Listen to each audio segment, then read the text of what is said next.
Surprise, motherfucker! Hey, this is Venger Satanis. How's it going?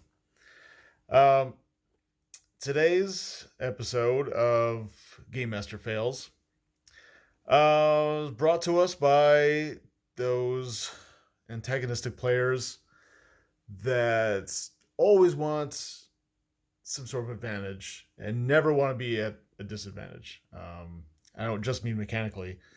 I mean they always want to be one up, never one down. That could be social interaction, or in combat, or exploration. Uh, they just they're just never satisfied with what the game master presents or what their character might allow. Um, I'll be first to admit I love it when players think outside the box and want to do their own thing, want to push the boundaries. But there are some players, you have to admit, that take it way too far.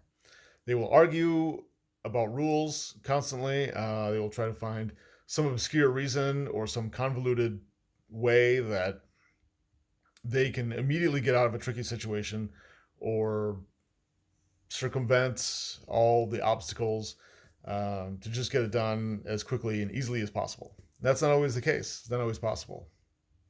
If it's a good plan, or if it's likely, um, I'll give it a chance of success. I won't automatically say no, because I don't like automatically saying no unless it's fucking ridiculous, or or they just keep pushing and pushing and pushing, and it's just like throughout the adventure, throughout the campaign, it's just fucking annoying.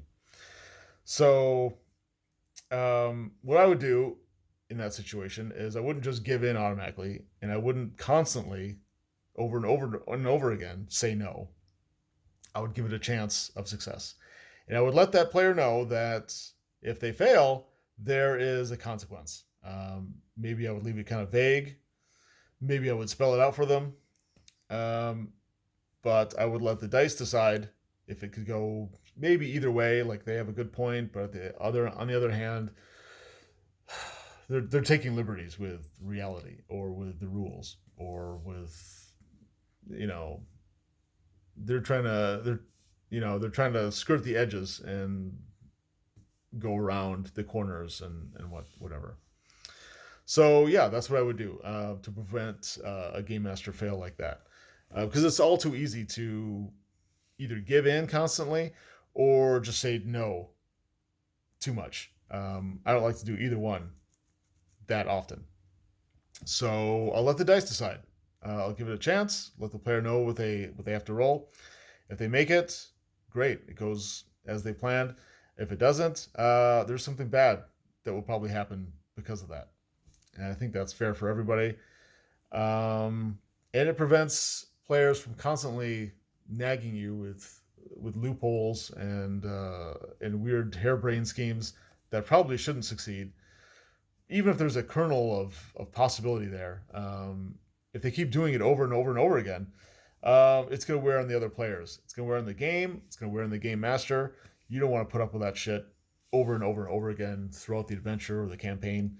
So let the gods decide through the dice rolls, and let that player know that if they fail,